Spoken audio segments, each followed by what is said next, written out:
この番組はご覧のスポンサーの提供でお送りします。Alrighty, welcome everyone. I'm Teeaboo and I am here for Natsume Yuujinchou. We're on Season 2. Last week we began our Season 2 journey with just Episode 1 because we ended up having a whole crapload to talk about Episode 1 and didn't want that video to become like a 4-hour ordeal extravaganza, although that might have been fun. So we held off and we're going to probably watch episodes 2 and 3 today. I did make a bit of an oopsie and I forgot to continue downloading the rest of the episodes, so I don't quite have episode 3 yet, but it's on the way and I'm relatively confident it'll be here by the time we actually need it. So we do have episode 2 and we're good to go on it. We're ready. All right, let's talk about some of the standout things that we noticed about Season 2 right off the bat after Episode 1. First, OP and ED. The OP is a fucking bop, and I like it. I like it a lot. It's a vast improvement over the previous one. I mean, I'm usually just fine with OPs. If they're really solid, I'll note it and really vibe to them. I think this one is in the pretty darn solid category, and it might grow on me, so we'll see. Is it Gosenzo Sama Banzai? Is it Diebuster Groove and Magic? Not quite, but it's up there. It's up there. I'll give it some props. The ED. The ED feels heartbreaking. It feels like at some point over the course of this season, we're going to have some big emotional reveal or thing, and then it'll just be like, fade to ED. Boom. That lady's voice starts, and we break, and we just like are like, blah. I give that kind of a combination like a solid 25% chance of genuinely breaking through my cracked, ice cold, stone cold killer exterior where I just don't cry on camera. I don't know why. It just doesn't happen. But like I don't try to, but I also don't try not to. It just doesn't happen. We'll see. Yeah, those both feel really good. Both of them feel like they've been improved insofar as like they're better songs and they fit really well.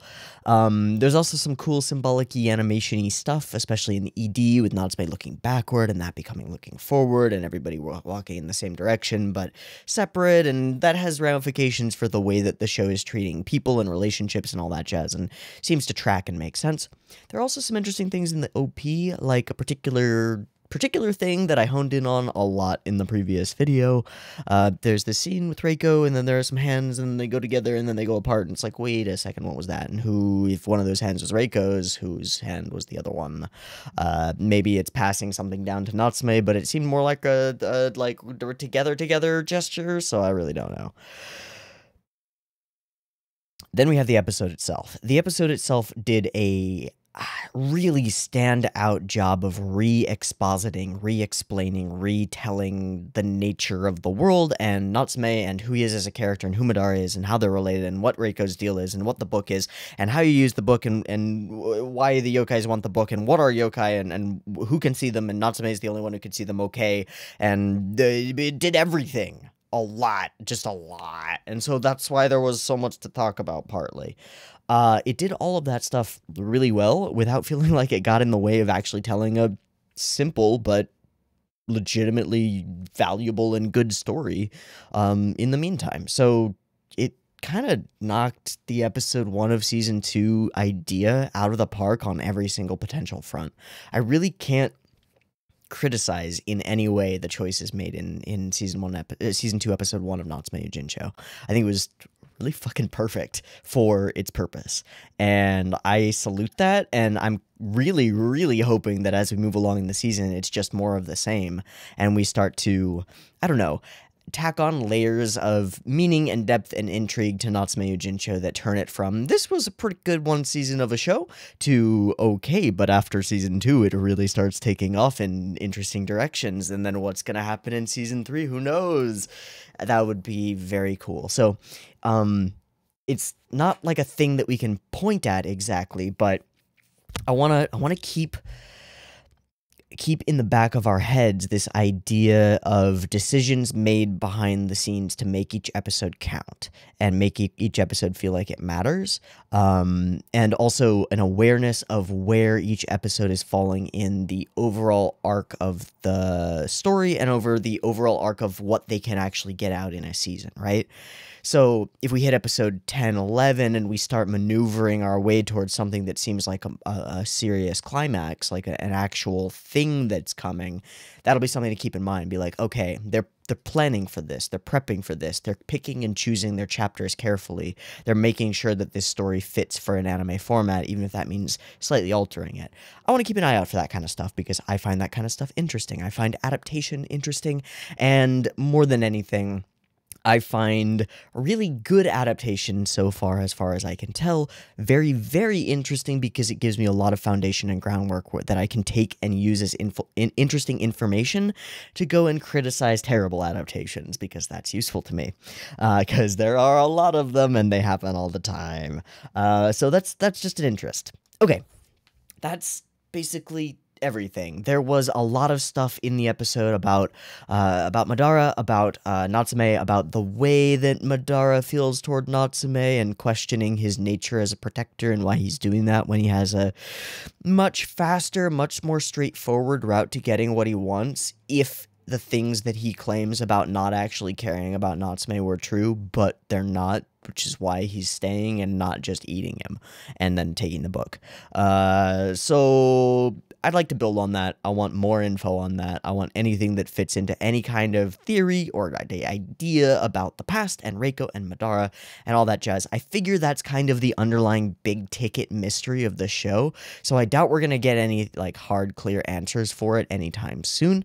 I could be totally wrong, but I'm gonna be looking out for hints, let's say. But I don't want to be overlooking or reaching or trying to make a fan canon theory in my head happen when that's not what's occurring in the show. So if I do seem like I'm reaching too much or going too hard on weird theoretical things, please let me know as soon as possible. I want to nip that in the bud. I don't like doing the big theory crafting bullshit. It's not my style. Okay, Natsume Yuujinchou Season 2, Episode 2. Let me check on episodes 3, episodes 3. Episode 3's progress, and okay, it's like halfway done. It'll totally be down by the time we need it. Cool. Okay, we're ready to roll. I've got episode 2, Melting into Spring. I don't know what that means, of Natsume Yuujinchou, up and ready to go. It is sitting at 0 seconds. There will be 2 versions of this reaction video. You can find a picture-in-picture version with the video up there, linked in the description, and a timer-based version up on YouTube. If you would like to do a syncy thing and sync up your own copy of the episode with the timer-based version, you can totally do that. There will be a beep-beep timer to count you down coming at you right now.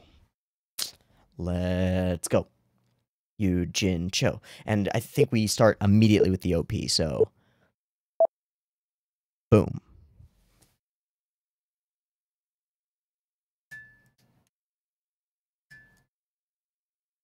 Yep, instantly vibing. Actually, I wonder who did this. They sound so familiar to me. Is it just because it's the same people who did the first one? Is it the same people who did the first one? I don't know. Okay, I got the kanji right. Yay! Yay!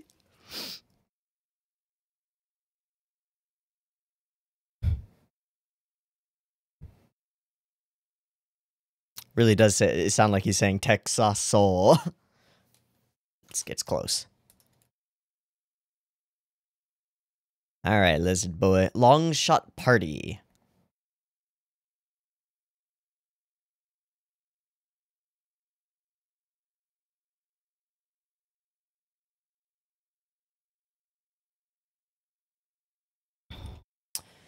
Follows, follows, follows. All of those follow from one another. I don't know, man.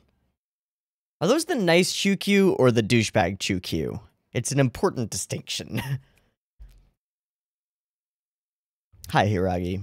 Hi, Big Nyanko. Or Tiny People. Not sure.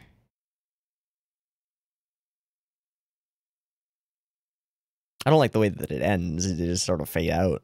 It's like what I have to do. Oh boy. We are in the past. Oh shit. He says he can... We're on the second floor. Yeah. Oh, fuck.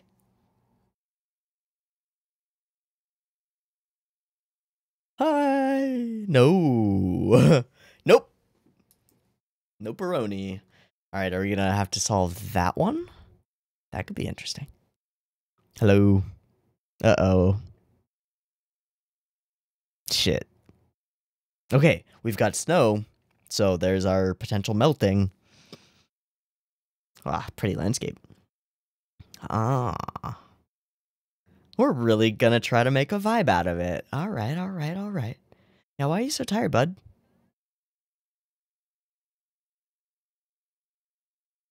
What? What? These guys are so weird about sexual shit. It's like the last time when they were trying to bring nudie mags to the dam. It's like, what? Oh, you were up doing some business last night? You pervert. What? He likes the snow. Oh, I see. Yeah, clunk. Beautiful. You better watch out for that post. That post looks like it's gonna pull the fuck out, dude. Would not trust. If there were a Rottweiler attached to that thing, I would not trust it to hold. A willow bark?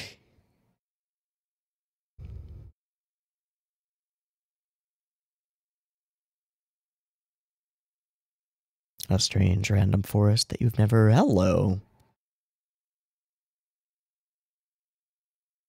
Where's the other one?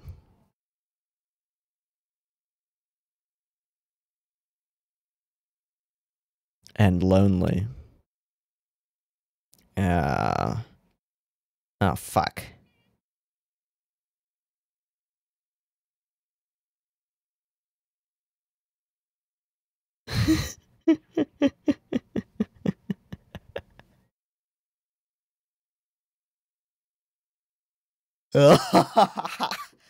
Alright, can we pay attention to the ominous statue sitting in the middle of this weird... What was that? Okay, it was a bone.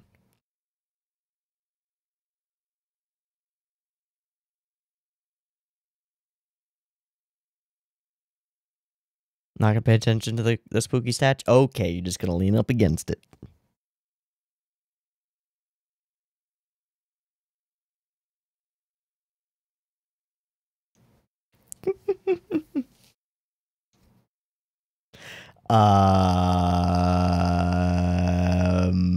Oh, that does look familiar, doesn't it? That's a man's voice. No, you can't have my body, dude. No. Okay. Oh, it possessed the little rabbit thing. The little snow rabbit thing. Ominous. 3, 1, 2. But you're gonna melt the... Okay, got it. So he's temporary. He is quite the human. Okay, you need the body because you're looking for your friend. Right? Wow. Then I'll fade away. Oh, never mind. I was gonna go with fade away knowingly. It'll be fine. Alright, 3 generations of curses. Jesus. Fuck no. Okay, never mind. No curses. You win. Wow, we just keep holding on this thing. That's so interesting. Oh, wasn't episode 2 of season 1 also about an extermination?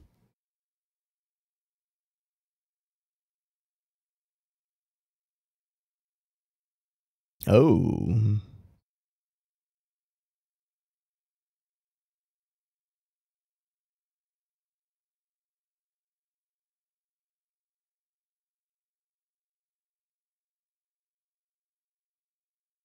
power?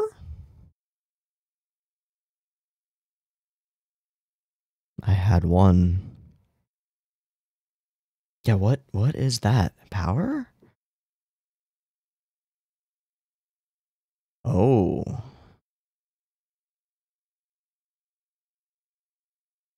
Okay. She was the one outside the window, wasn't she? The one that was just a head? Just a part of a person?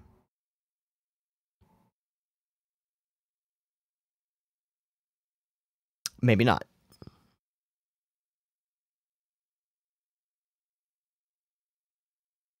Oh my fuck.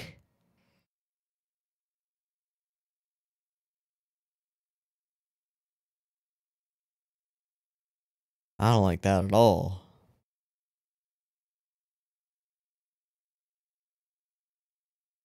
Bro, you're melting your body away. Hey, those are nice lens flares. Yeah.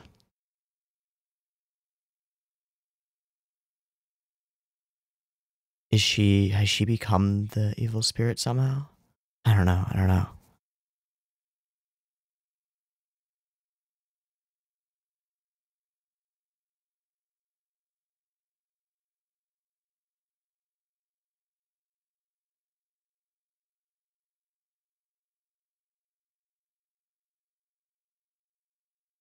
Ooh.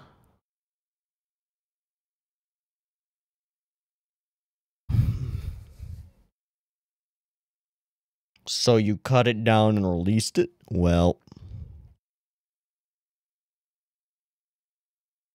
Yes, actually, quite sure.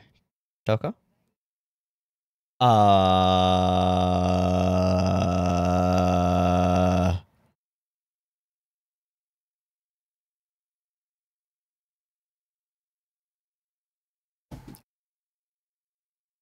Okay, sure. Cool. That's true.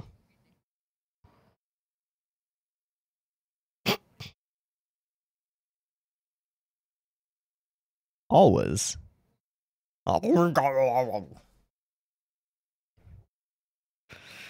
Yeah. Yep.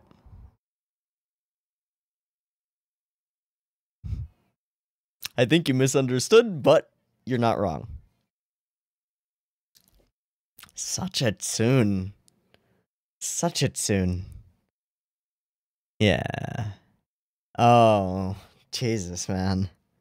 Just gotta be like, oh, that's so cute. Oh, gut punch, gut punch, gut punch. Fuck. Yeah, let's go. Let's do it.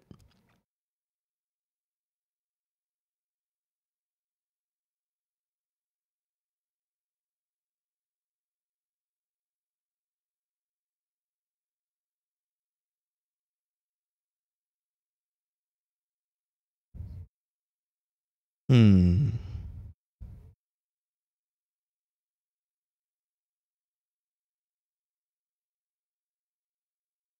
Count the colors.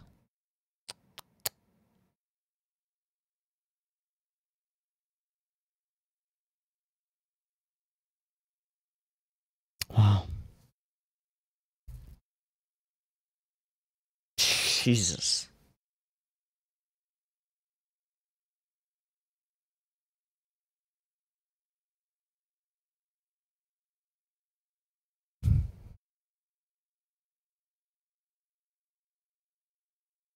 What was that?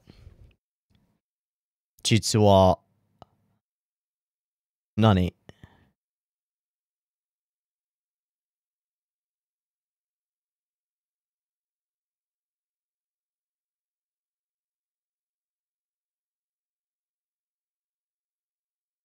Okay, we're in a spooky spot now.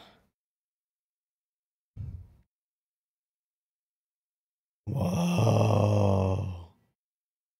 Oh my god, it's her.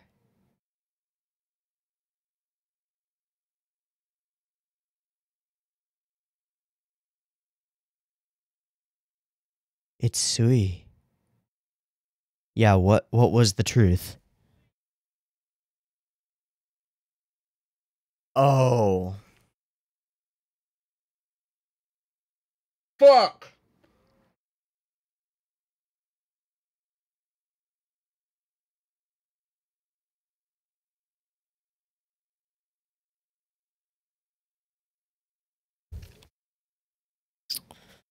You should have told us the truth, buddy. I understand why you didn't, but you should have told us the truth. We can't help you if you lie.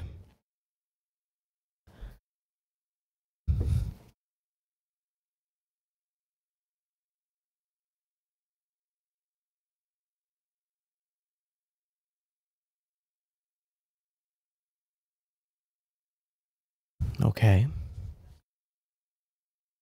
Oh. Oh.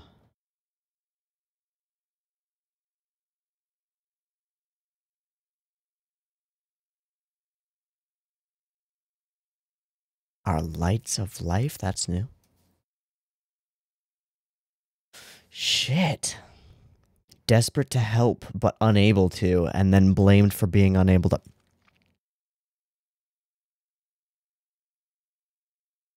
But they only.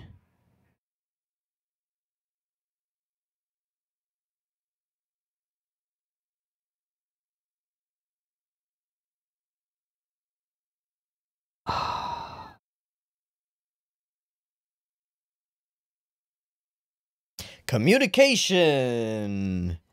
It's important, and when it's impossible, everything's fucked. Oh my god.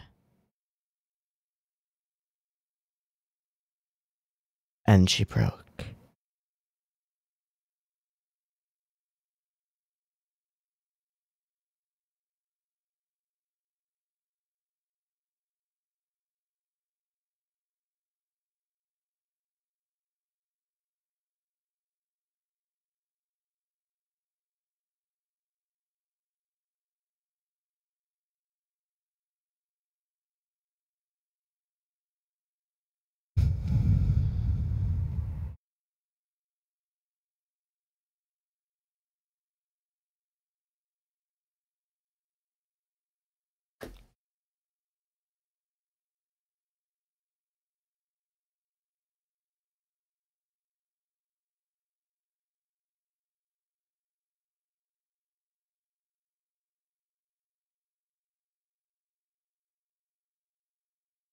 Ow, my soul.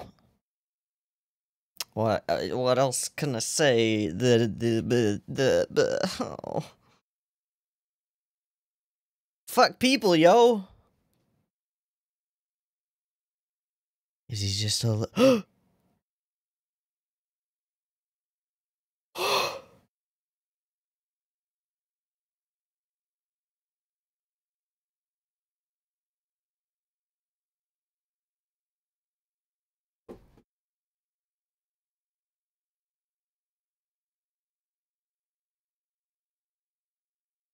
another one though? Yeah.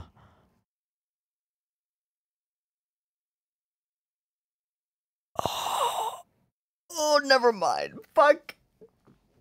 God. That's so dickish, yo.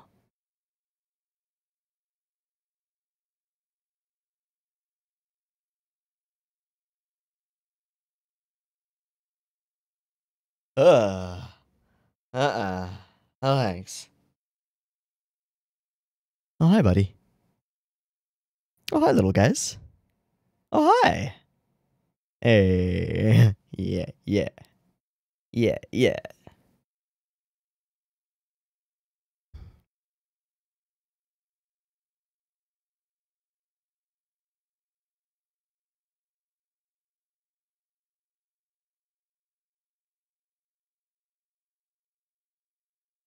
Again? Again.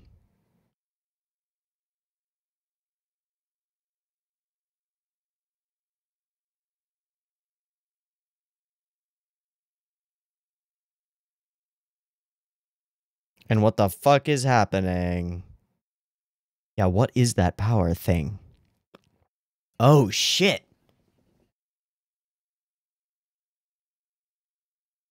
He's gonna lose himself. Urgh! Because he cares. He loves her. He wants to give his name?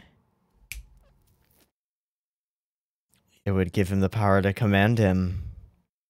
And prevent him from... Do it. Do it. Do it. Do it, but you can release him at any point. Whoa. These are all new mechanics. Okay. No, no, no, no, no, no, no, no, no, no, no. No, again. No, no, no, no, no, no. Hold it. It's okay, it's okay, it's okay.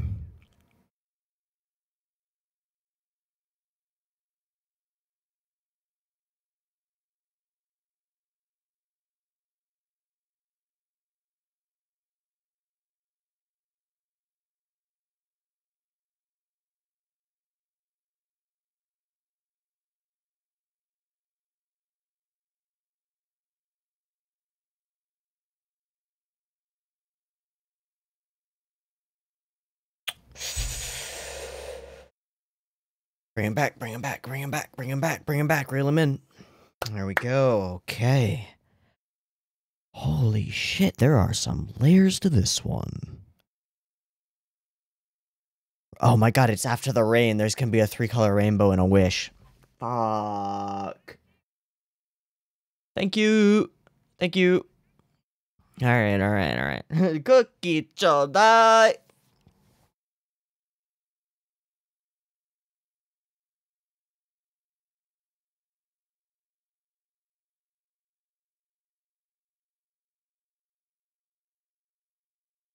That's a timer. Hello. Hi, sweet. Ah, shit. Nope, nope, nope, nope.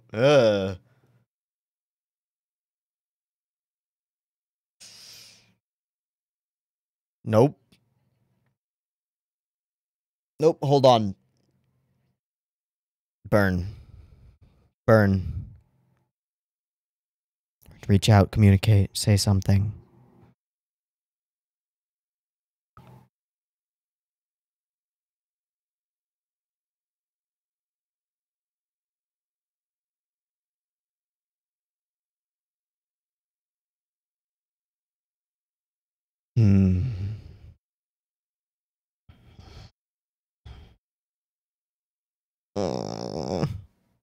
And the rain is warm and the rain is going to wash him away. Oh no.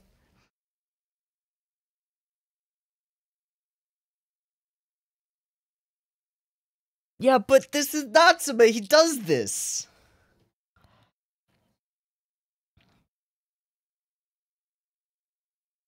He doesn't care? You do.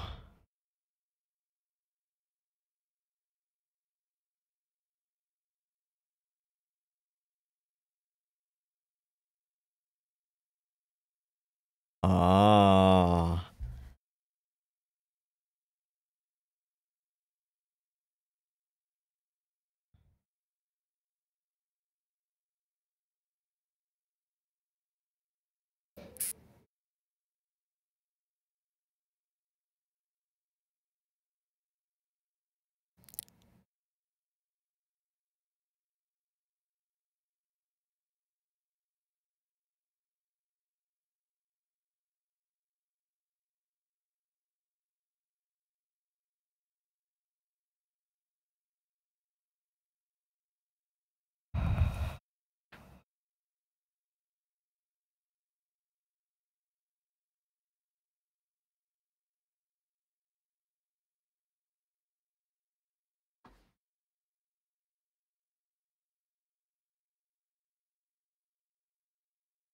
Rainbow. Rainbow.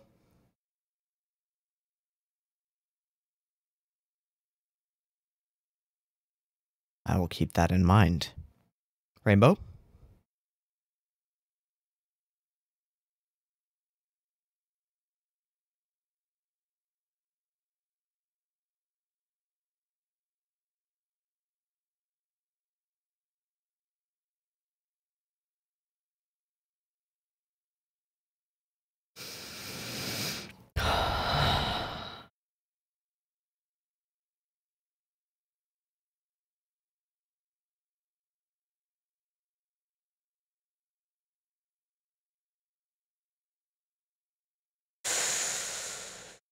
Okay.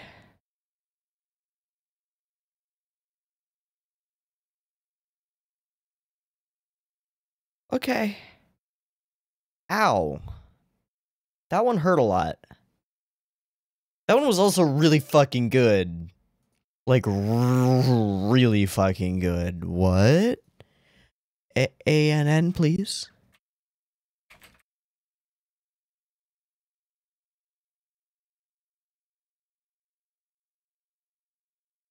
Who episode directed to?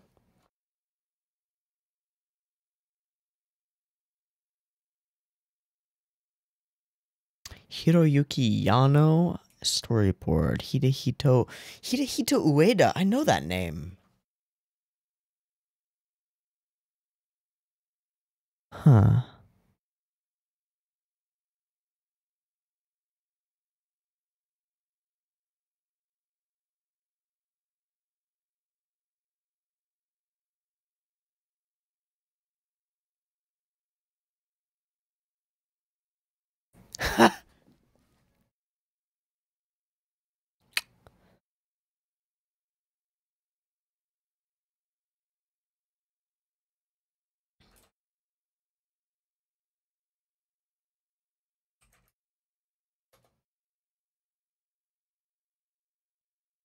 No preview. Okay, I'm in the midst of looking up stuff about this episode, but before I go ahead and continue with that, I'm going to say some overall things. I thought this episode was fucking fantastic. It managed to nail a bunch of different like thematic vibes and genre feels in one. There were some genuinely horrifying elements that I found genuinely horrifying, far better done than season 1. Like better feel of scary. Especially when they enter that house or that shrine-ish place for the first time. And Sui appears. That was nice and spooky. Same with the there's a yokai over Natsume in his sleep trying to possess him, whatever. That's been done before. This was done much better, much scarier, much spookier. And a number of like cool active cuts as well. There's one in particular where we get like Gen tackles Sui and Madara chomps Natsume to get them both out of danger. And there's this one like split-second cut of Gen and Sui tumbling, and it's a super dynamic shot where they're tumbling on the ground, and that's completely removed. You would never see anything like that in season 1 of Natsume. It speaks to me to having more people on staff with more experience in different kinds of animation and more experience making like active things happen that are dynamic and powerful and stuff. Beyond that, the writing on this episode, just the general script writing, was fantastic. The dialogue and performances by Gen and, of course, by Natsume were fantastic. I thought Sui's was pretty good, too, although she had very few actual lines. She did have a lot of sounds and voice things that she was doing that were difficult, but Gen hit a whole huge range, and I'm actually really curious about who Gen's voice actor would have been. So let me look up that first. Gen. Episode 2. Hiroyuki Yoshino. I know that name. Right, he's Sulf J. Kimbley. And he's somebody else. He's got like a much higher voice than I expect generally. Wait, is he somebody in Yu Hakusho? I feel like he is.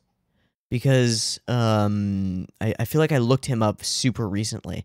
Okay, he's Ozu in Tatami. That tracks. That's right.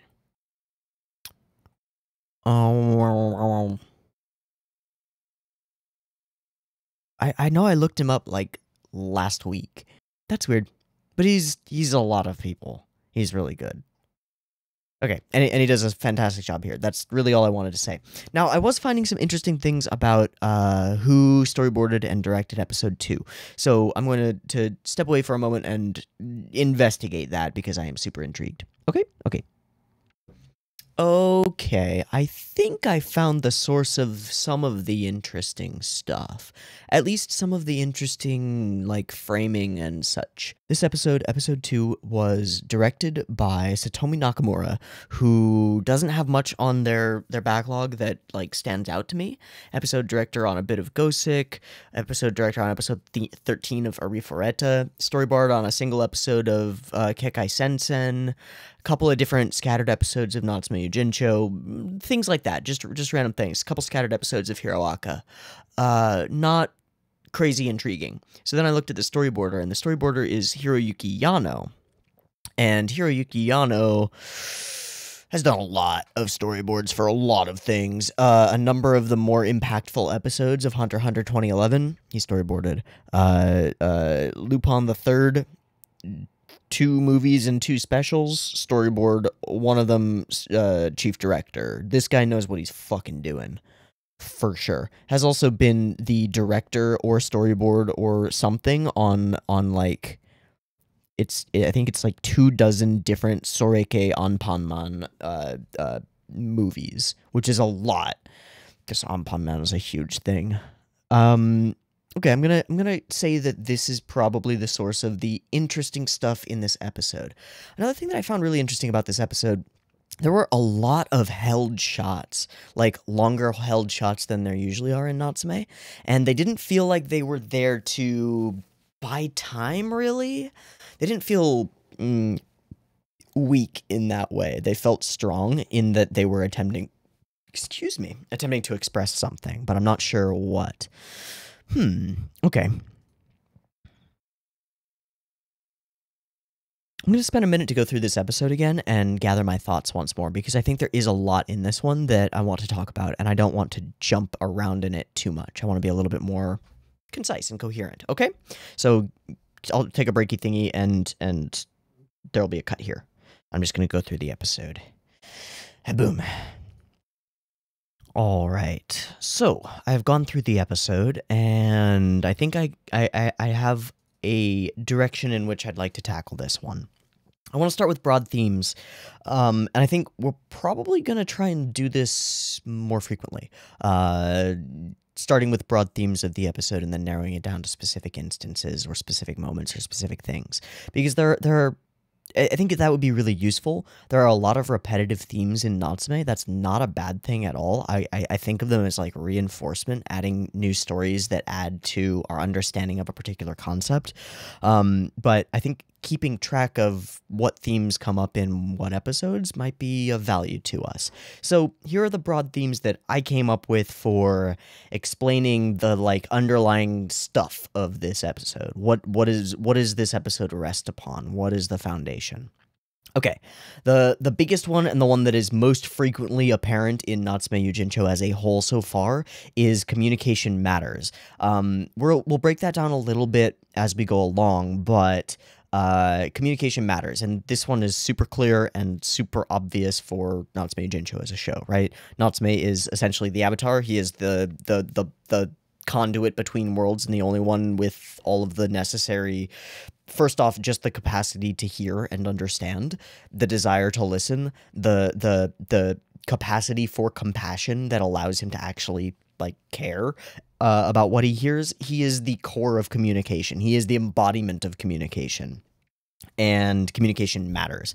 In a lot of the instances of various yokai, the core of what caused them to do whatever they're doing that we don't want them to do is a failure of communication in the past at some point. Whether that failure was Reiko promising that she would come back and never coming back, and the yokai getting all freaked out about that, or that communication was the inability to express that, hey, we as deities of this forest are useful here, but we're not deities of the make your crops grow. We're here to protect you from evil spirits, and we're doing a great job of that, but you're judging a fish on climbing trees. There's no way to convey that, and so it leads to the violence, and that violence begets more violence, which leads us into our next theme. Another big one in Natsume, another one that's come up multiple times before, cycles of violence. Violence perpetuates more, hatred begets hatred, etc., etc. In this case, in this episode, this gets expanded, and I would put the part of it that gets expanded under the communication matters portion, because we have this failure of communication that leads to violence from the humans against Sui and Gen. And then because the communication failed and she can't communicate her actual feelings in any way, that violence just begets hatred in her and turns her evil, which fucking blows. It sucks. It's not good. And that leads into our next point, which is monsters are made, not born. I don't think that we've ever had in Natsume an idea of like a just straight up hardcore evil spirit. Maybe that creepy tree, but even then, I think there was some kind of story behind it. I don't remember quite, but evil spirits aren't evil. They're misunderstood generally, or they've been forced into the position that they're in and don't want to be that way. Every evil spirit that we have cleansed has been like, thank you, fuck yeah, I'm free. Monsters are made, not born. And corollary to that, if hatred can birth a monster, then compassion can heal one. The chain of events in this episode is violence begets Sui as an evil creature. Compassion from Gen gets Natsume involved. The inability to express what he needs to, the inability to heal Sui, to do what he needs to, the feeling of uselessness makes Gen almost become a violent character and creature in and of his own right. Natsume reaches out to him with compassion and with validation. You are important. I care about you. You helped me. You cleaned my yard. That was cool. It's not a lot, but it matters. And it matters more because I know that you're melting in the process of doing it. I know your heart. I know your soul, and you are good. Again, you need to snap out of it, and he does. So the magic there is pretty simple. If the hatred can beget a monster, well, compassion can fix that problem. And then what's really amazing about that is it passes it along. The compassion that Natsume shows to Gen is almost immediately passed along by Gen to Sui. The conversation that he has with Sui as he's holding her and like begging her to come back with him and become herself once more is very similar to the conversation that Natsume has. We get the impression, or I get the impression from the episode, that there was no way that Gen would have reached that conclusion or been able to say those things that he truly felt unless Natsume had done and said what he said. So not only does hatred beget hatred, compassion begets compassion. Not only can hatred beget a monster, but compassion can heal one and turn evil into good. So all of that kind of falls under the umbrella of communication matters, but again, now we're into the weeds a little bit, and we're getting to the specifics of how we're fleshing out the ways in which communication can matter, and those are the important thing, right? So, broad theme, communication matters. We're going to hit and touch on that one in almost every episode of Natsume we have so far. Slightly less broad theme, how does it matter? Well, in this case, it's particular. It's karmic. It's retributive. It fits into ideals around eye for an eye, tooth for a tooth, not being the way to go about things, and that's pretty freaking cool. Okay, another thing that I would say is an important element of this story, I don't know if it's necessarily a theme, but it's something that characters continuously struggle with in Natsume. The feeling of being useful, the need to be needed, the not need to be needed in a needy way, but the need to be useful, to be purposeful, to have something to do, is hyper important to all of the characters in Natsume Yuujinchou, specifically Natsume and most of the yokai that he comes across. The core element of Gen's descent into almost becoming an evil spirit was, I'm useless. I couldn't help her. I couldn't help her then. I can't help her now. I can't do anything. I am trash. I am useless. I am useless. I am useless. And that's the spiral that leads to monstrousness. And this is accurate to humans, to real world humans. If humans don't feel like they have purpose, they're fucked. We don't do so good if we don't have shit to do. Hell, I am sure, I am positive that there are tons of people out there who during this current craziness in society, just being at home and not being able to go to work every day and feel like you have purpose will fuck your psychology up big time. Mental health is like not good right now as in a general sense overall because people need purpose. People need shit to do.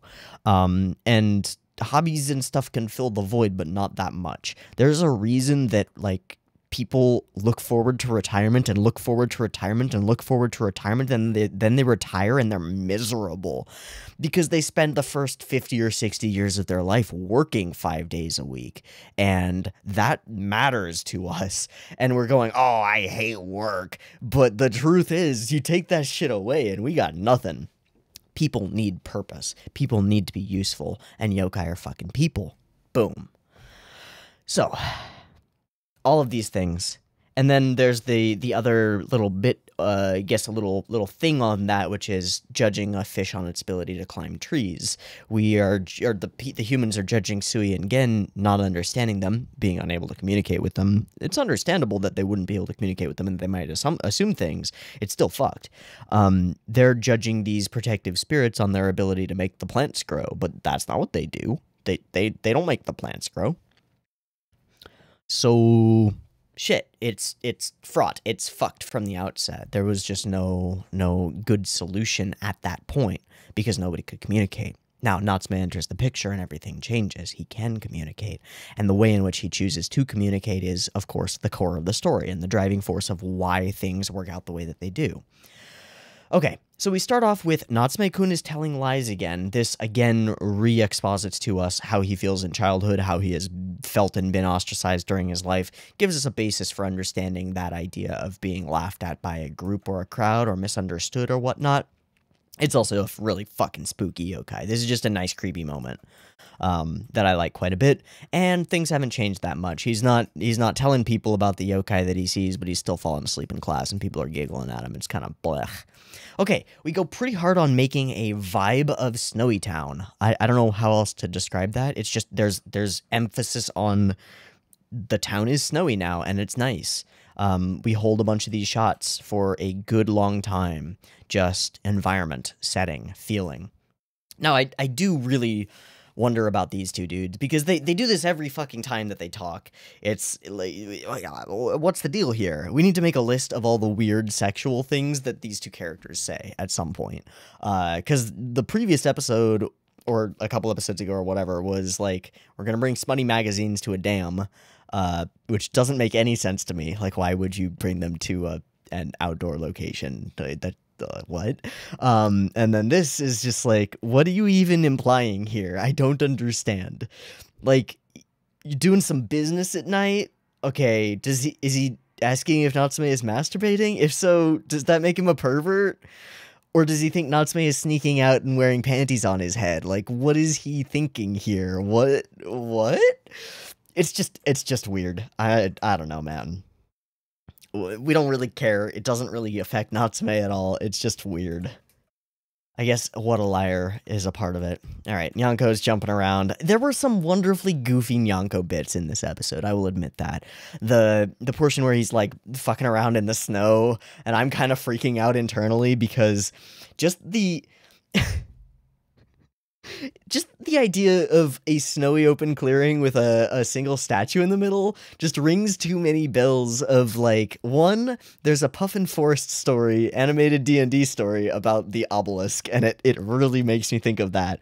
And two, there's a sequence in Critical Role where there's this pristine, like, open area field that's covered in snow and a statue in the middle of it, and you get near the statue and fucking basilisks everywhere. It was bad.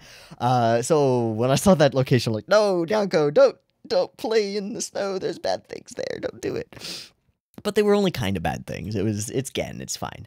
I do find the little wiggle on this dog's post very scary. That is not how I would tie my dog up. Also, if the dog pulled on it properly, couldn't it just, like, slip the thing? What?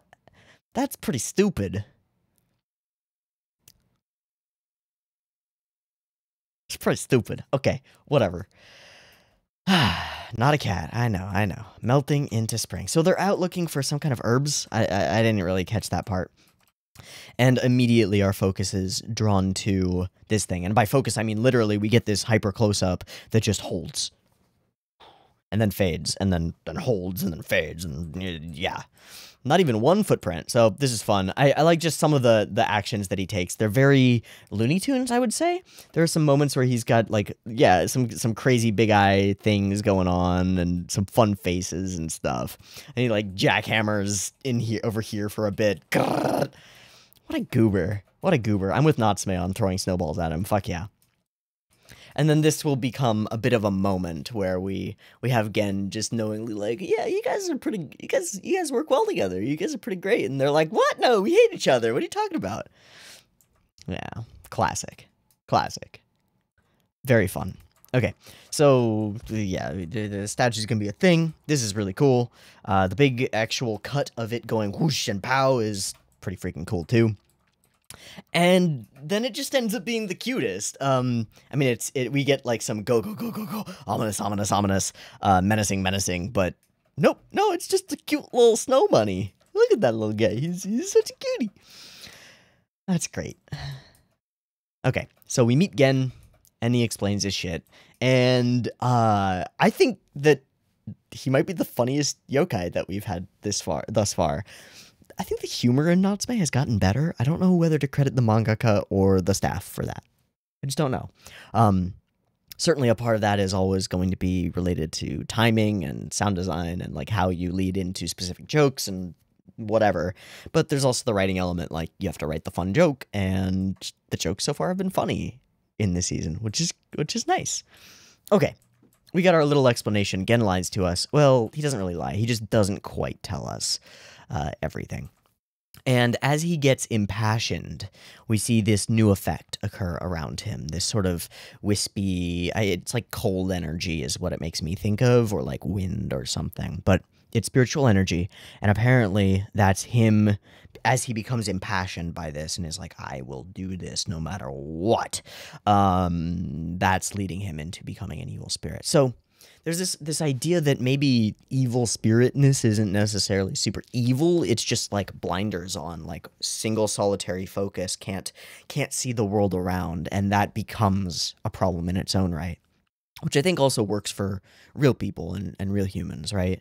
I don't think evil people necessarily think that they're evil. Generally, they're just driven towards something that maybe isn't morally good. I don't know. Anyway, this happens. Nyanko looks over very knowingly, which is interesting. And we get the whole story, which is great. And fucking terrible. This as a visual and the sound design on it is, as she says, Zuto, always like, fuck. God damn it, show. That's really cruel. Oh, and we don't even stop there. We double down on it. Like, we reveal the whole way that he died, or that she became evil. And then Toko like makes a little baby little baby snow bunny, but it fucking melts because nope, no friends for you, nope, nope, get fucked. God damn it. This shot is actually particularly interesting to me. It's just a quick little establishing shot, but look at all the detail on it. First off, the lens flare is higher quality than they have been in the past. It's just better. Second, it's also better in that it is an accurate lens flare for the sun coming through the trees like that, and there's only the flare on the one side, and it makes sense.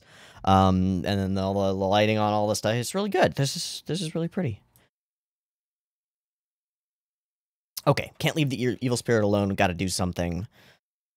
And he's here, and he's cleaning, which is great. And he talks about them being actually really cool together, and Nyanko's like, I'm embarrassed. And of course it reminds him of Sui.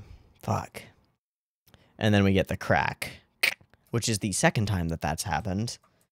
And both times it has been painful. And then we lead into this moment of the truth is, where he's going to reveal that the evil spirit that they're going after is Sui, and that he's not trying to seal it away or anything. But we're interrupted by, God, fuck, Jesus, everything's dead. Oh, no. All right, so off we run, and we're not able to find out the truth. So we enter the house. This is where the spookies start. in earnest. The sound is nice and spooky. It's all nice and spooky. And then the big eye reveal thing. Gong.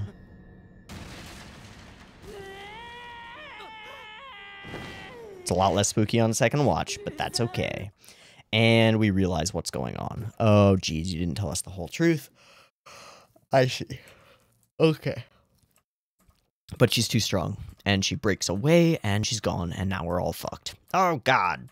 So, tell us the real story. Thank you very much. Appreciate the real story. The real story is we couldn't do what we wanted to do, but we sent our lights of life. That's new to me, but okay, it's kind of self-explanatory. To me, that reads as self-sacrifice, like we sent some of our essence and energy to them just to like try to imbue the land with something so that they would be kind of okay, and we couldn't because it's just not our nature as spirits. We're fish. We can't climb trees. Sucks. So yeah, they get blamed. The blame game goes. The hatred occurs. The breaking occurs, and we couldn't reach them. Communication is important, yo. Big time. So we were broken apart, and she was tossed to the ground and shattered. And in that moment, she becomes resentful, retributive, and evil. Bum, bum, bum. Bum, bum, bum. It's nice and spooky. Okay. Sealed her away. Couldn't destroy her, though. Damn. Really painful. Yeah, a terrifying moment of, oh god, she threw it away. No, she did not. She kept it nice and crispy cold and made it a little friend. You are way too sweet, and ow, my soul. That's not cool, dude. Slept with the small snow rabbit, and it's just fucking melting, just like, ugh. It's like, oh, I feel slightly comforted by this. It's nothing like what I actually need, but it's something, and you can't even have that. Fuck you. God damn it. I don't like it. Okay, jazzy interlude, right? Yeah.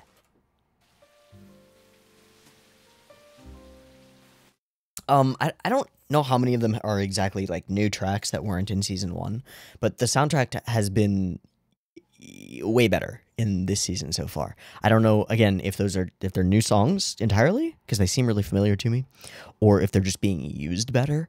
I'll say it's a mix of both, and it's just really good. The whole soundtrack has been really on point all the way through.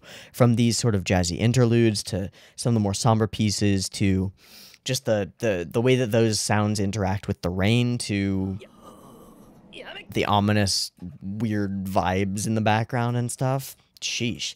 And then the direction around some of these sequences is really cool too. Like that we cut, you know, we cut to the punch and all of these little moments and instances of things instead of showing it in a wide or anything. It's interesting and unique. And just the idea that the lamp falls over and turns itself on is kind of cool, like revealing the place and what it looks like and all that jazz. It's neat.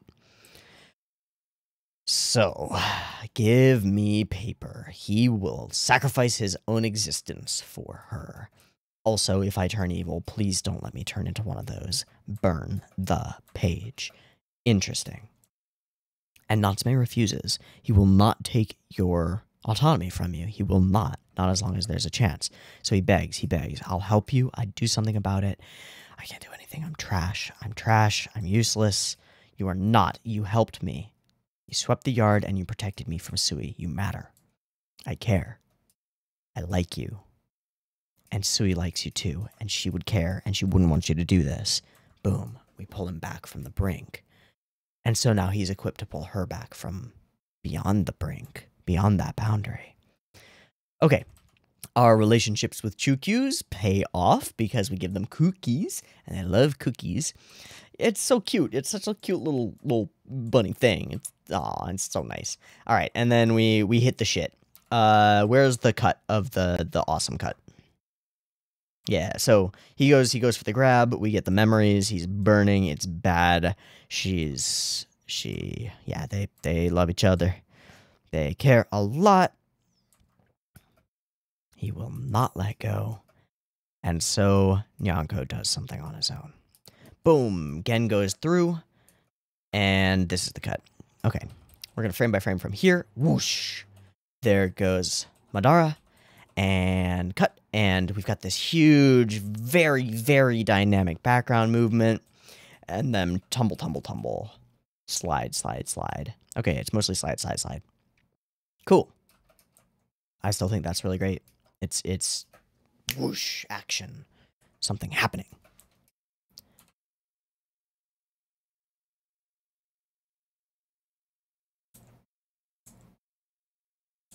He brings her back. And together they disappear. Grateful. So we did it.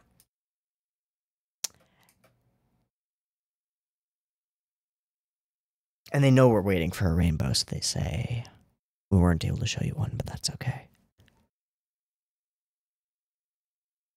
Nice episode, man. Nice episode. Heartbreaking, heartwarming, in equal parts. Yin and yang. A little bit of spooky, a little bit of funny. I think both the spooky and the funny worked better than either of them ever have in Natsume so far. Fuck yeah. Music is continuing to be really good, if not better. Everything feels like it's improving to me. This was great. This was an episode that contains all of the broad themes that I would expect from a Natsume Yuujinchou episode, expands upon them in interesting ways, and the specifics of them are intriguing. I found myself invested in the storyline of this one, even though it's just one episode story, but that's the way that they all are. I like it. I think that the performance of the voice actor of Gen was also excellent throughout the episode, embodying both that like rage and turmoil and the earnest desire to be helpful. Oh, a lot in this one to love. Very good. Okay, so there goes episode 2 of Natsume Yuujinchou Season 2. We are going to watch episode 3. Let me go and make sure that it's downloaded by now. I think it is. It is. Okay, we're going to go watch episode 3. So I'm going to take a quick breaky thing and do a quick syncy thing and be back in just a moment for that episode. See ya in a moment. Peace. All right, welcome back. We're good to go for episode 3 of Natsume Yuujinchou Season 2, Yokai Exorcism and Steaming Springs. I think this is going to have something to do with Shuichi Natori, but beyond that, I don't really know. Steaming Springs? Hot Springs? Okay, Hot Springs episode.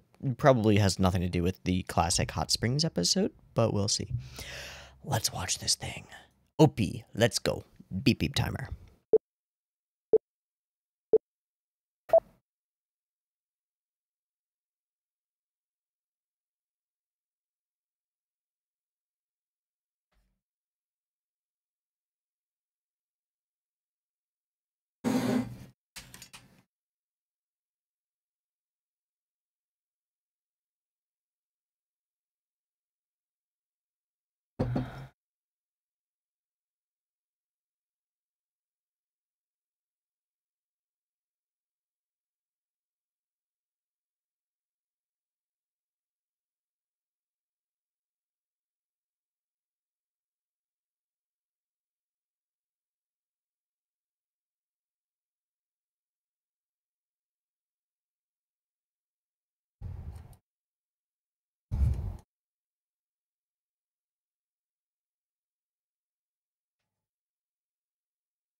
Raining still.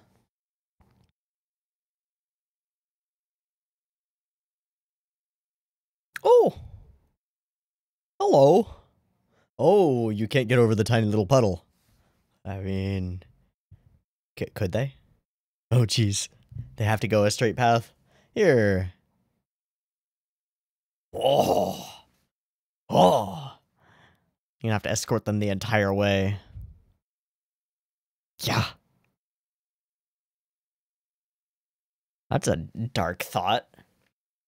Oh, fuck, what? It's another piece of his body. Okay, hyper intrigued. Oh, yokai amid the steam. That's very different.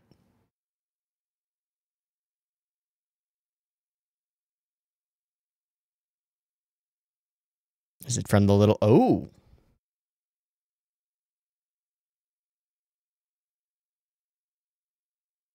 That have something to do with the little tiny people?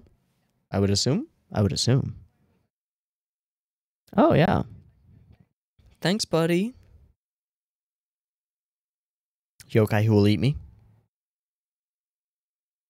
Oh.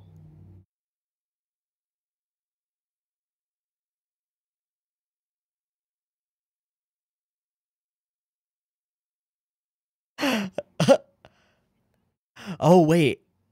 What if it's a thing by Shuichi? Because he did that before, didn't he?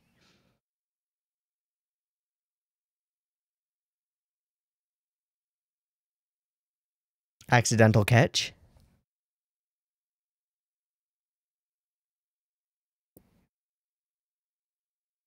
And drag me to you?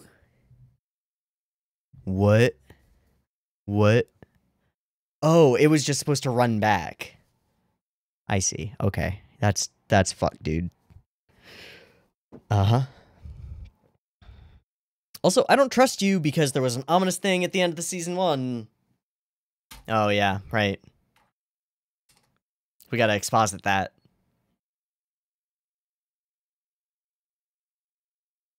Fuck.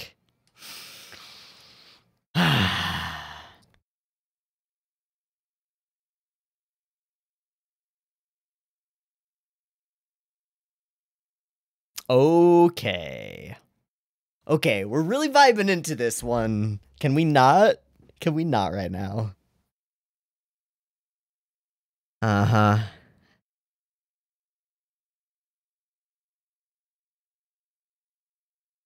There's a weird spirit there.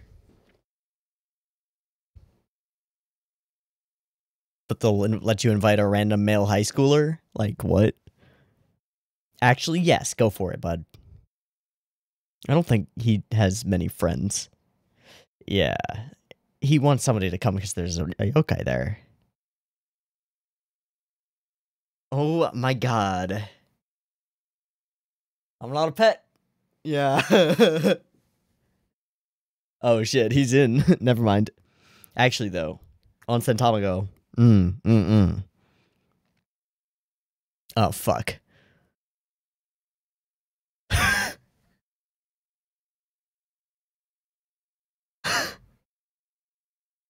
Oh boy.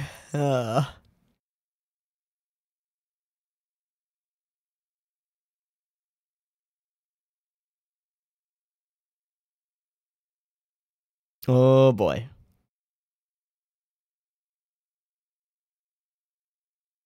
Okay, it's just wholesome and cute.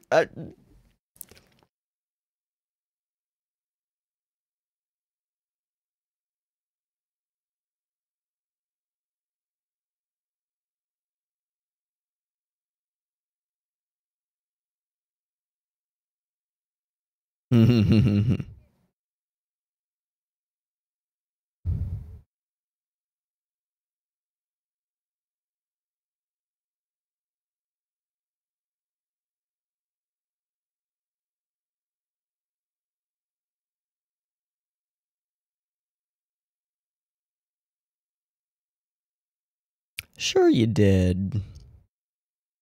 Sure you did. I totally believe you, Natori Shuichi. Your hand's kind of fucked up there, bud. I don't believe him at all. I don't trust it.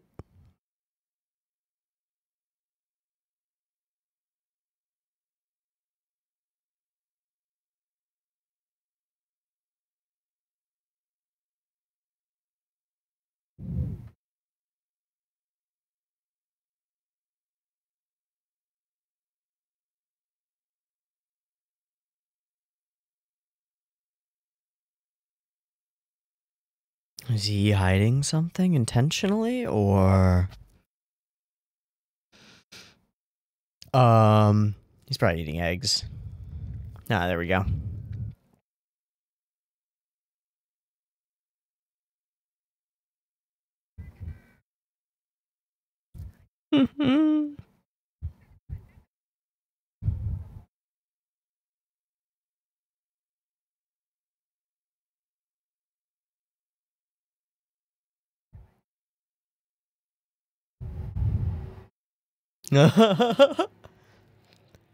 Oh.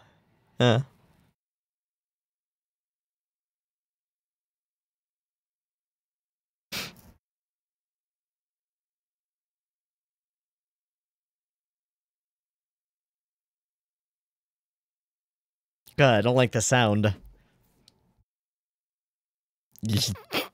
Okay.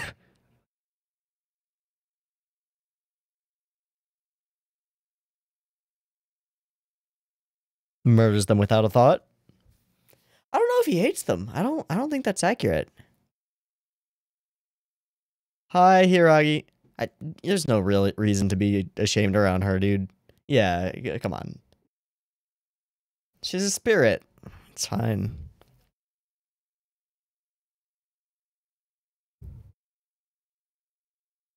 Yeah, hates spirits, but is getting along pretty well with her. What? Mm-hmm.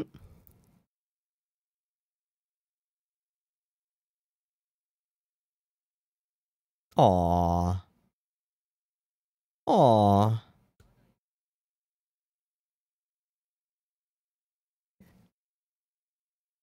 He's still doing it, though. Yep. Okay, that was a face, buddy.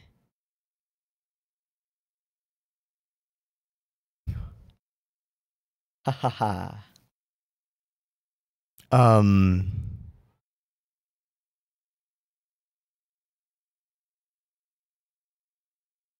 What? Giving me Doki Doki vibes there. Whoa, whoa, whoa, whoa, whoa.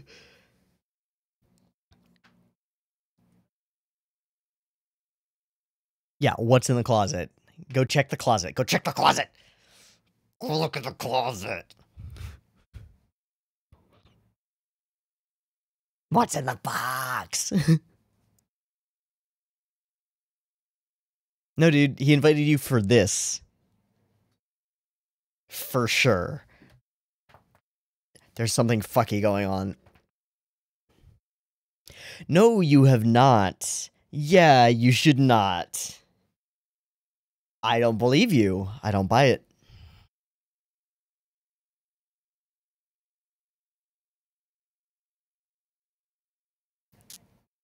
Honestly, fair. Yeah, probably.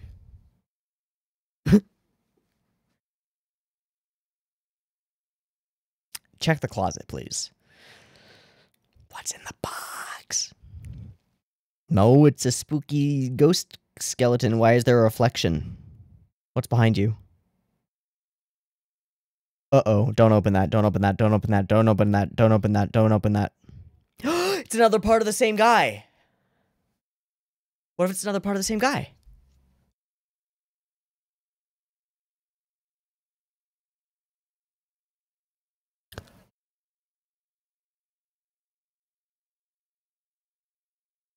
Oh, shit.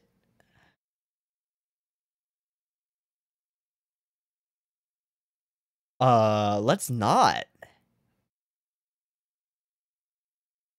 I highly doubt it. You couldn't overhear about the head in the closet? Fuck. You should probably just tell him. Sweet. Yeah, fuck yeah. Fresh raw fish. Holy crap.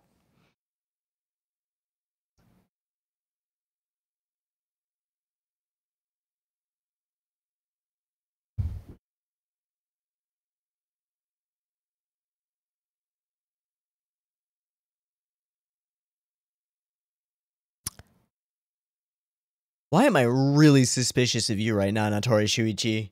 Why do I feel like you do know about the Book of Friends and are like trying to fucking steal it or something? Okay. Okay, that was just a fade out, I guess. All right. That was creepy.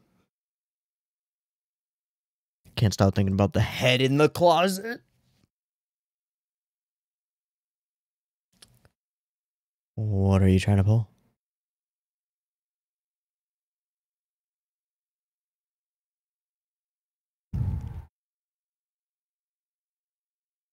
Come live with me. Yep. Okay.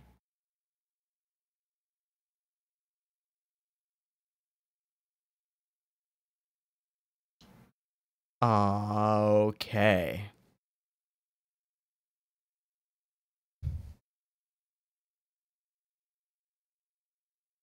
Well, now you have to live a falsehood. I know you have. I was wondering why. Okay, now we got a new focus. Of course not. Now you are. Shit.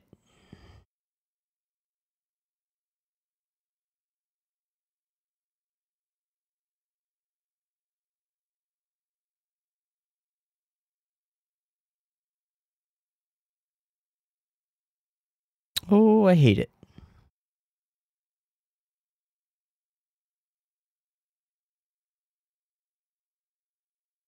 Imposition.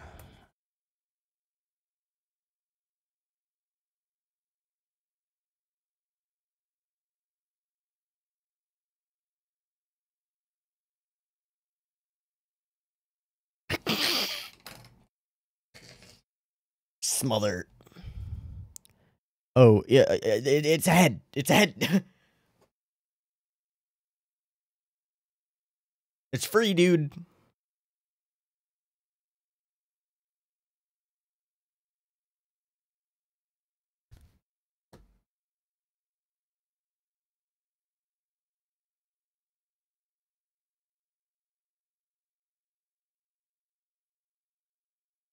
He was looking for it.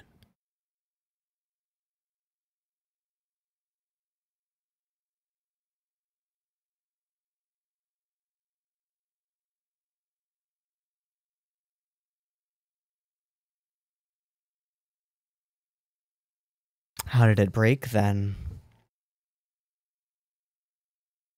Did it, or did a bunch of little tiny guys come in and pop it off? That seal is new? This is bait, isn't it?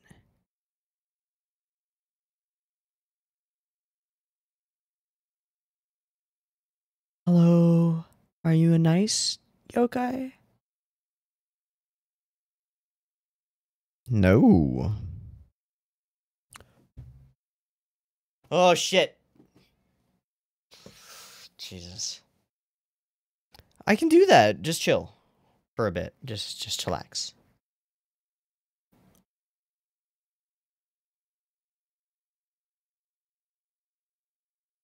Okay. Gross.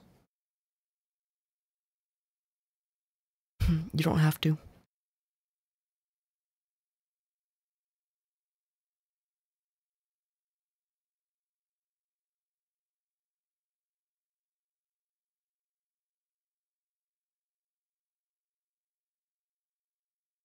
Is Nantori gonna fuck this up?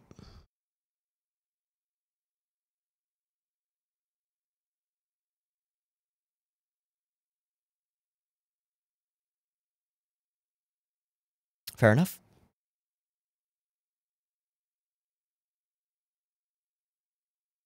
And he just wanted to witness it. No? No? Maybe.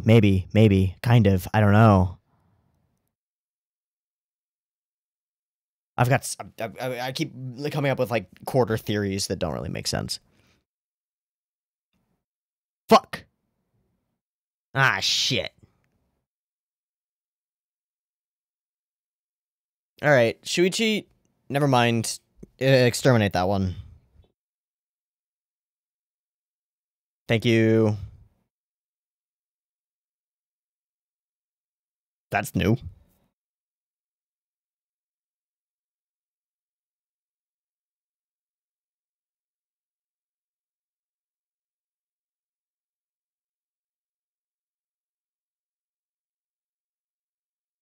Okay, all my suspicions were apparently unfounded, I guess.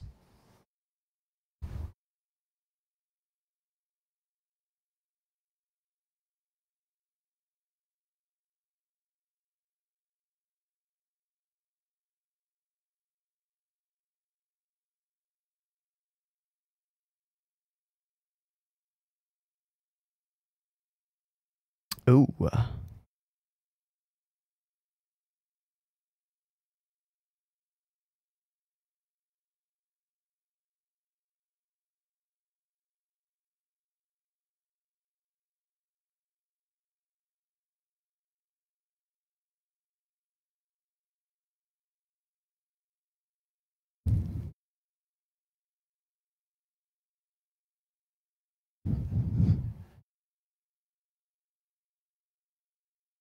Just for his help?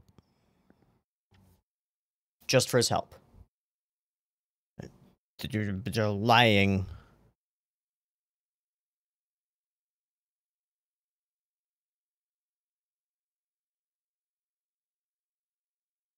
Yeah, like the Book of Friends.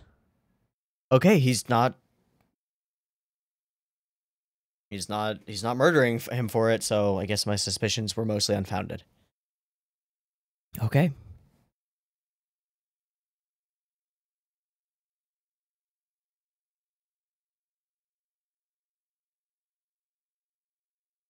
Don't want you trapped in here. Okay. You can try. Mm-hmm. Come on in. Yeah, come on in.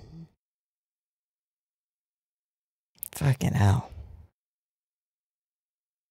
Hi.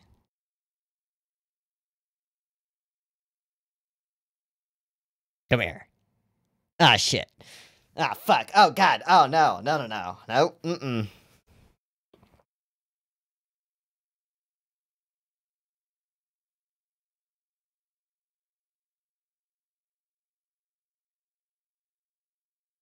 What is that?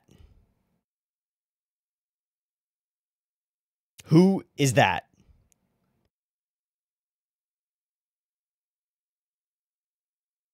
The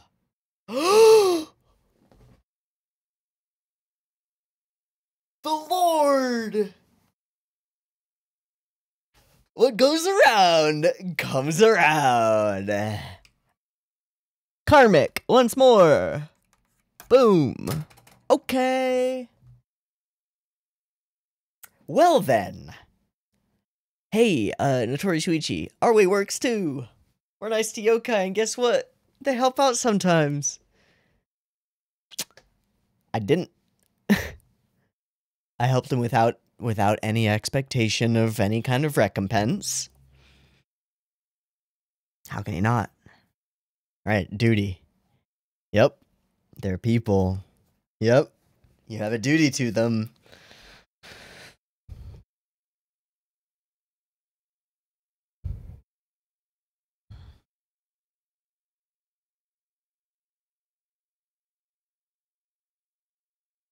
A little bit of honesty there, eh?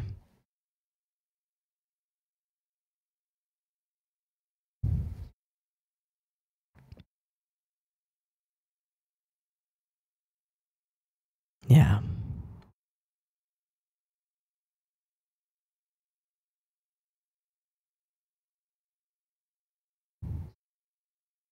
Okay.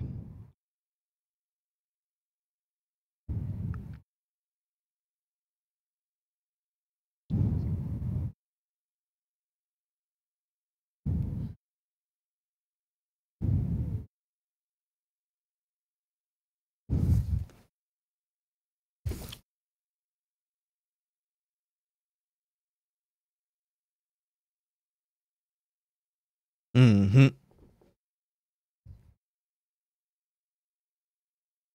Okay. All right. I need to be less suspicious of Notori Shuichi, because just, like, having him in this episode threw me for so many different loops, so many different times. I got so suspicious of him that I missed a lot of the things that were actually going on, which is really unfortunate. I don't know how to deal with that. I'm really suspicious of him as a character, always. We've got these, like, ominous scenes of him like, oh, I'm gonna go tell my manager that I'm away, which he, like, I would have done that. And he goes and stands by the phone ominously for a second, stares at us, like, okay. So he's creepy. And then he's like, yeah, we're just having fun. And he's like, okay, so he's not creepy. What the fuck is happening? Ah!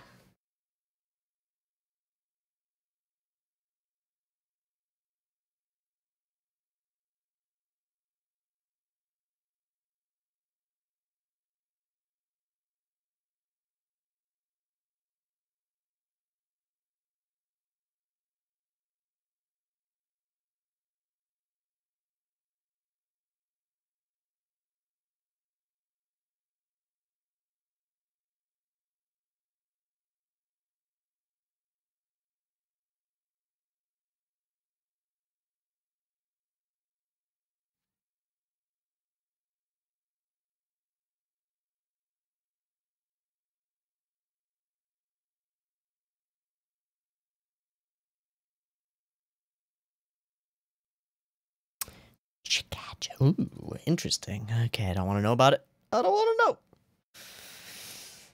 to know. Okay.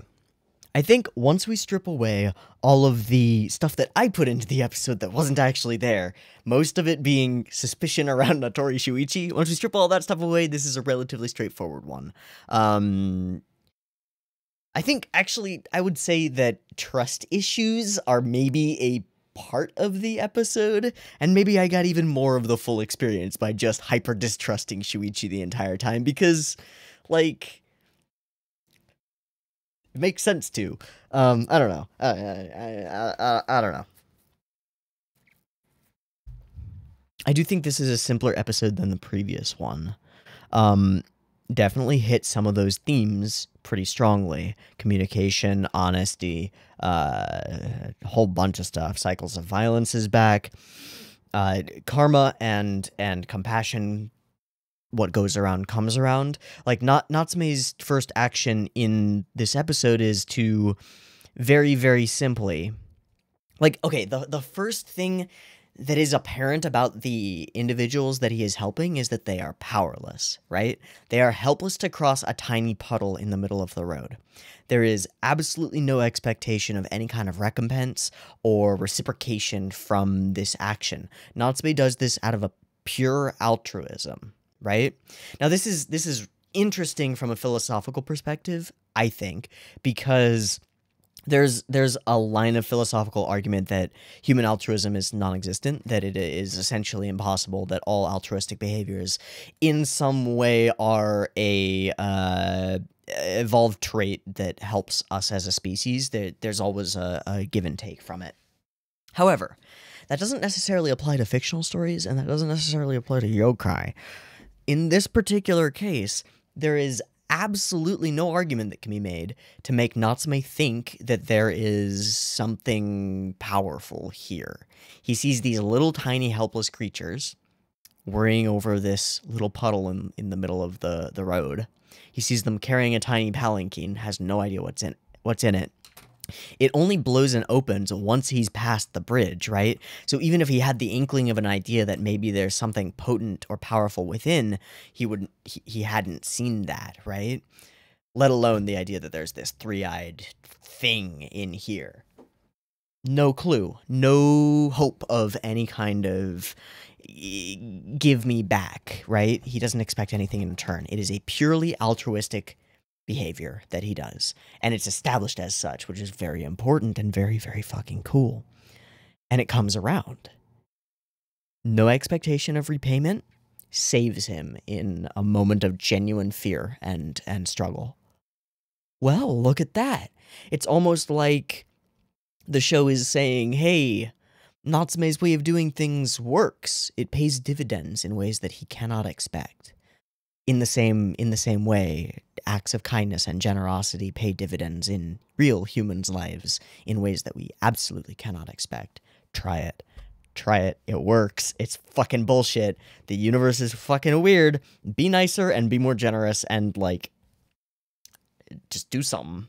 and don't expect anything back from it. When something happens that's like really, really unexpectedly good, maybe think back to it and go, hey, what? This shouldn't work. Because it shouldn't, but it so often does. I don't know, man. I think this is a cool thing, a cool moment.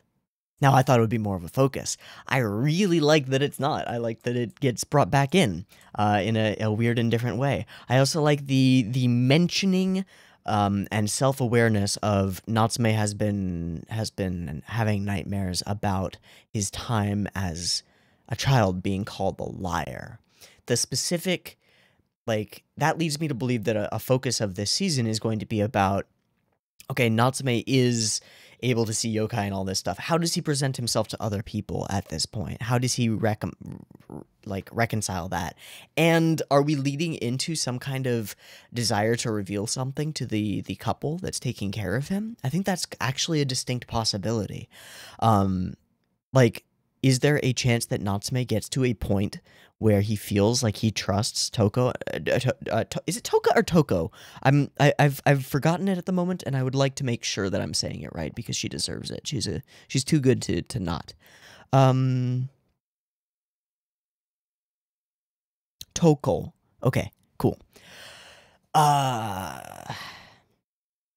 Yeah, if he can reach a point of true trust in her and maybe find some way to, like, demonstrate beyond a shadow of a doubt that this kind of power exists, I could see that being a possibility. Now, a core element of his character is his requirement to keep lying, right? And a core element of their relationship is her and their, as a family, acceptance of him despite not knowing any of these things. But I think it would be also very powerful if they accepted him because they knew such things. Okay, anyway, back to the episode. We show up at Shuichi, apparently by getting caught in his messenger. Cool. And it's immediately fucking creepy. It's like, oh, sorry, collateral damage. It just strikes me as odd. And from this point forward, it's just like, we lean really hard into the Natori Shuichi is a super ikemen and everybody's super into him. And also, there's some weird kind of, I guess it's sexual tension between him and Natsume. It's something. It's something. I don't know what, but it happens. And it's a really weird dynamic to it, where Natsume's just like, the whole time, until we get here, and he's just like, and then we do the like, cut closer and closer to his mouth as he sensually invites him to the hot springs. Like, this track in the background is also just the most eyebrow-raised track in the world. It's like, and it's just weird. It's weird. I don't know how to feel about it. And then the blushing and the looking down. And there's a lot of BL shit going on right now, and I don't know if I want it. Not with Shuichi. No, not with him. No. But we covered this before. Like, when we first met Shuichi and Natsume, it was like, nobody ships this. Fine, sure, fine. I don't mind it. It's just weird because I know it's not going to amount to anything, right? There's no even like fake out or bait and switch here. It's just awkward, and it feels awkward. I don't know. Maybe you have a different take on it. Maybe you love this shit, and I'm just being old fashioned or puritanical or something. I don't really know. And then there are the other elements of Shuichi. We've talked about this before. Shuichi is manipulative and wears really thick masks. A lot. Yeah. And then that comes into play once we get into the conversation of, I think that the two of us we could maybe be friends without lying to each other because we can see the same thing. And the reveal is that even though we can see the same thing or have the same powers, it does not necessarily make us able to be honest to one another. It's just not the case. There's also this element of, like, when lying becomes a part of your character, it becomes a compulsion. It becomes very difficult to not lie, and you end up immediately reaching for a lie as the first thing that you go to. I've dealt with that in my life. I used to lie quite a bit, actually. I don't think I've ever really talked about this, but I did, and it's partly a learned behavior from being in what I would consider an emotionally abusive household, where the not getting caught in a lie was far better most of the time than telling the truth. But if you get caught in the lie, you're super duper boned. It was my existence as a child. I was taught very early that lying is a necessity for survival in my life, and I've had to work really hard to shake that. And I try to quite a bit, but it is a familiar experience to me to be confronted about something or whatever, or even just asked a question that doesn't really matter, and immediately the first thought that jumps in my head is a lie, and then it's like, wait, that's not what I want to say. I want to say the truth. I care about this relationship. Earnestness is important. I value these things because me as a person, my ideals include honesty and earnestness and genuineness and all of that shit, but I have damage that makes it difficult to do, which fucking sucks. Yeah. It just sucks. It's hard. But that doesn't mean it's impossible, right? And I think that this episode does demonstrate that, like, behavioral tendency in both of these characters. Despite their desire to have an honest relationship with each other, and I don't mean a relationship, but, like, to be honest with each other, it's difficult for them to do, and they still have, like, boundaries. It's not just immediately easy because they both happen to have the same weird trait, right? Like, they don't immediately get along and understand each other because, like, you don't immediately understand somebody who has the same eye color as you, or like instantly get everything about a person because they have the same skin color as you. It doesn't work that way. You're still people. You're still fucked. You're still awkward flesh bags. Like, come on. Good luck. Good luck. Try as hard as you can for the honest communication thing, but damn, good luck with it.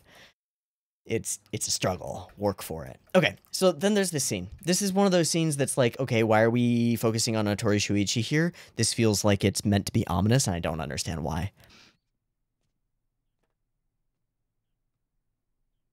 And just, like, looks at the camera, kind of, almost breaks the fourth wall. Also, his hand looks like shit. Look at that hand. Oof. Yikes. It's because they don't actually redraw it at any point during this. It's just the same cell moved up. It's so gross. Yikes. Whatever. Okay, chilling out. We get these nice scenes of just chilling. I don't trust it at all. And then we get rattle rattle in the closet, and part of it is that every time Shuichi enters the room or arrives, it's just in time to, like, prevent Natsume from finding out something important or stuff. It's just weird. Okay, Sensei's already in the bath. It's wonderful. Yay, hot springs. Woo. I was actually expecting this to be a little bit more savvy-y, but it wasn't. It just exists. Now, this kind of got a little bit savvy-y. I was expecting it to just crawl lower. See, this is what's so weird. I simultaneously, like, I don't really care for any of the things that are being implied by any of these scenes, but if we're gonna have them, we need to go all in. That's how I always feel about this stupid shit. It's like, okay, you can do really tasteful, barely fan service, or you can go fucking crazy with it. Don't fall in the middle where it's boring. Just don't. Okay, anyway. Yeah, the newt crawls, Natsume blushes and looks away. Yeah, But it's more that, like, he doesn't know if he should be staring at it because, like, he doesn't know how Notori Shuichi feels about all of this stuff. Also, he doesn't know how Notori feels about yokai. They haven't fucking communicated. And guess what? What's the big theme that we've said is the biggest theme? Oh, communication matters, and they're failing at it. They suck at it. They both do. And so it's just terrible. Good luck. They have to break through those boundaries in order to get anything to happen, you know? And Hiragi is a big part of that, I think, because we get to see how Natsume interacts with Hiragi, and we also get to see how Notori Shuichi sees that, and it's weird. I don't know how exactly to take this, right? So the scene is this. Hiragi is wet. Ooh, Hiragi's hair is wet. Rephrased. Phrasing. Hiragi's hair is wet. Natsume's worried about her. says a standard thing. You'll catch a cold if you don't dry off, and helps dry her off. But she doesn't catch a cold. Notori is just like kind of cold and like straightforward about it. He's like, why would you do that? That's stupid. The fuck? It's like, why are you drying off, why are you using a blow dryer to dry a swimsuit? Like, what? Why are you doing that? You don't need to do that. It's a swimsuit. It'll dry off real fast. What? Natsume does it anyway, because it's not about that, right? It's about relationship and care and compassion and things. And then Shuichi gives him this look. First, his look is like this, and then he's like, oh, that's cool, I'm doing it anyway. And then his look is like this.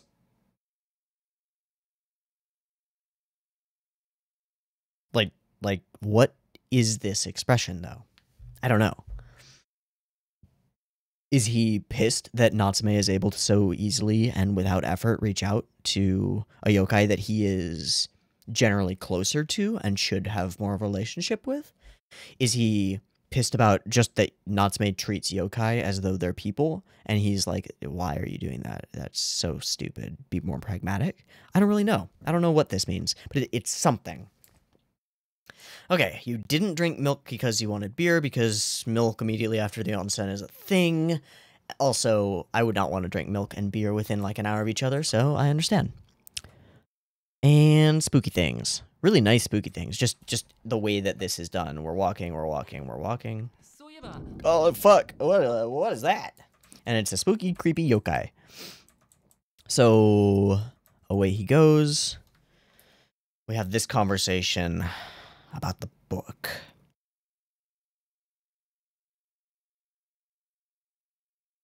Where Madara tells him, don't tell him about the book, he'll probably try to take it from you. Which he does not when he finds out. And then, even if we buy that Natori Shuichi would not try to do that he's fine on his own, has no reason to try that, which I'm not sure that I buy. Honestly, I don't know if I trust him that far. He does not strike me as a trustworthy individual. Although all of that has just been implied, and everything that he's actually physically done so far has been relatively trustworthy. So, I don't know.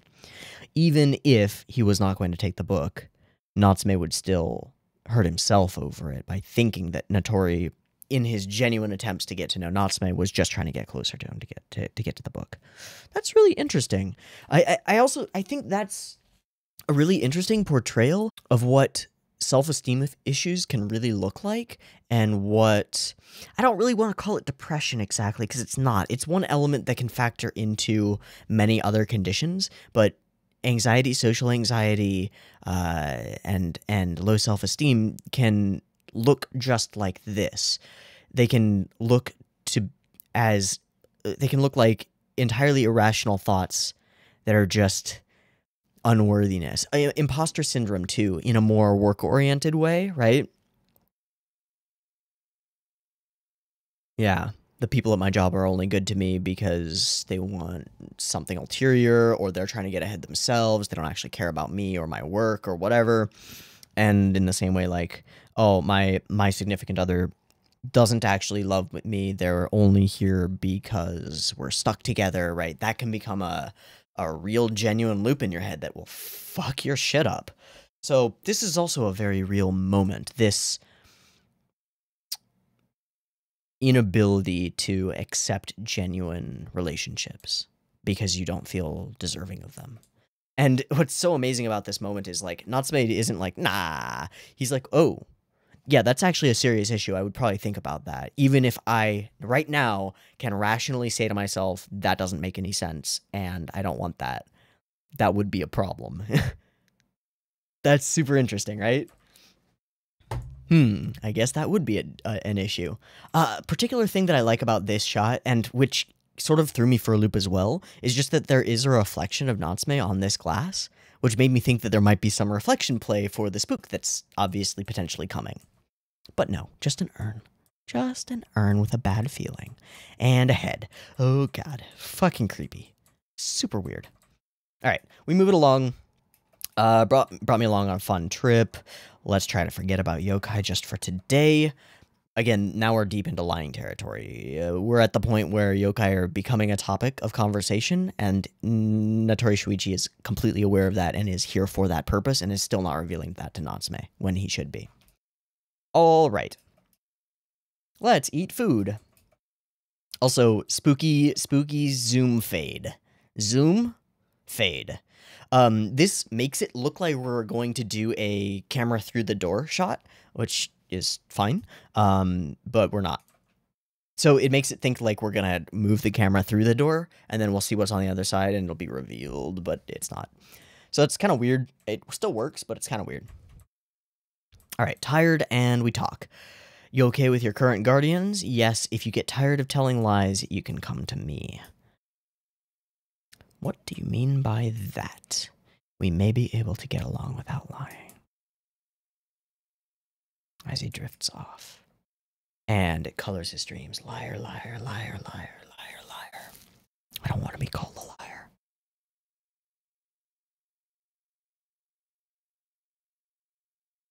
Of course not, but what else can you do?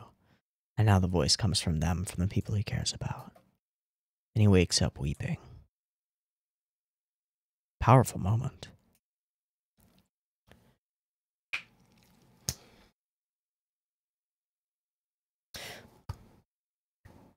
Natsume, up until this point, I think at least twice, expressed that while he was concerned about the yokai that was present, or the weird thing and the noises and all that jazz, he did not want to bring it up to Natori because he felt like that would be a bit of a betrayal, like he would be imposing on him. Natori has invited me out to this wonderful thing. I don't get to fucking experience this ever. I never get invited out by anyone. I've never had a friend like this. I've never gone on a vacation. This is special, and I don't want to ruin it by talking about stupid yokai stuff when this is an amazing thing. When the truth is that the yokai were always going to be a part of it, and you're just hamstringing yourself by trying not to impose. Even in this moment, after Natsume wakes up after a seriously turmoil-filled dream, wakes up crying, what is his thing that he says? It's I'm sorry. I'm sorry for ruining your day. Me, the person who just woke up weeping. Oh, okay, all right. Again, this idea that Natsume's suffering is worth less than someone else's. Natsume's pleasure is worth less than someone else's. He's not worthy of it to himself. But he is. Of course he is. Of course he is. So, imposition. And it's the same with the not bringing up the yokai thing, right? Even though that would make things much more straightforward if he did. And both of them are kind of trying to do that for each other, right? He brought Natsume to help him, but he's still trying to kind of keep him out of it. Thinking, kind of crying, trying to help. Okay, pot jiggles, pot opens. We find the spirit.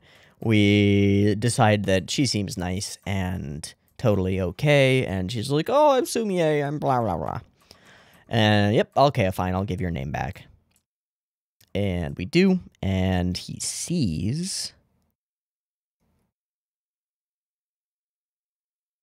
And it's bad, it's bad, it's bad. Nope, we're running, we gotta run.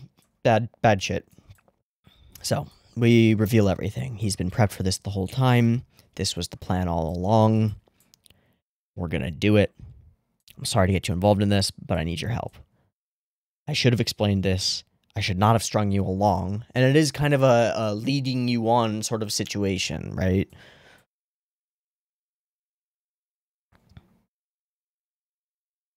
Used to lying without even knowing it. But we break through that in this moment. We're forced to. It's not necessarily by choice. It's not easy for us, but we're forced to. And we break through it. So now we're honest in this moment. You two go outside. We'll take care of this together. And they fucking do. But it's not enough. They're not enough. She's too powerful. We underestimated her. And the unexpected occurs. Now, I think you might be able to, if you wanted, and you felt like tearing this episode up, you could claim that this is like a Deus Ex Machina thing. Because our characters should be dead here. They should be fucked. Assuming that this yokai is actually as powerful as she seems, which seems to be the case, they're fucked. No Madara, no Hiragi. They can't bind her. they're fucked. Because of the stuff at the beginning, which makes this all come around and gives a huge amount of weight to Natsume's side of the argument about yokai and how they should be treated, right? Because it's that unnecessary, with no expectation of reciprocation, compassion, and help that enables this to happen, right? The same kind of thing that he was doing for Hiragi, kind of. They could have just gone around, but he built the bridge, and it comes around. That's cool. I think you could argue if you wanted to. Oh, it's a Deus Ex. It's bullshit. It removes repercussions from the characters. I don't think so. I think it's the opposite, actually. This is a repercussion, right? This is a consequence of Natsume's previous actions. It just happens to be a positive one. No need to be so negative all the time. Also, we have a fucking dope-ass... I'm just gonna imagine him as the three-eyed badass boy Stormlord. Fuck yes. He's so cool and lightning-y. I want him to return. I want more of him. I want like a follower who's the homie and also super powerful. And it's not like I order you to do something. It's just like, hey, Home Slice, what's up? How you doing? How's it going, Paylor? Chillin'? Cool. That would be great. Okay. Woof. That was a lot in 2 episodes. This show can be emotionally draining. I will tell you that. Alright.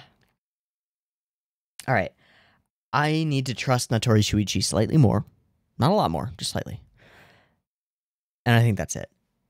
This has been episodes 2 and 3 of Natsume Yuujinchou, Season 2. I hope you've enjoyed them as much as I have, and I hope to catch you next week when we watch episodes 4 and 5. From what I've heard, this should be a perfect way of lining things up, because I think 6 and 7 are supposed to be a pair, and maybe like 9 and 10, or 10 or 11. Whichever ones are supposed to be paired up, I think I'm going to hit them in the proper way, so nice. And with that, we wrap. I'll see you next week. Peace.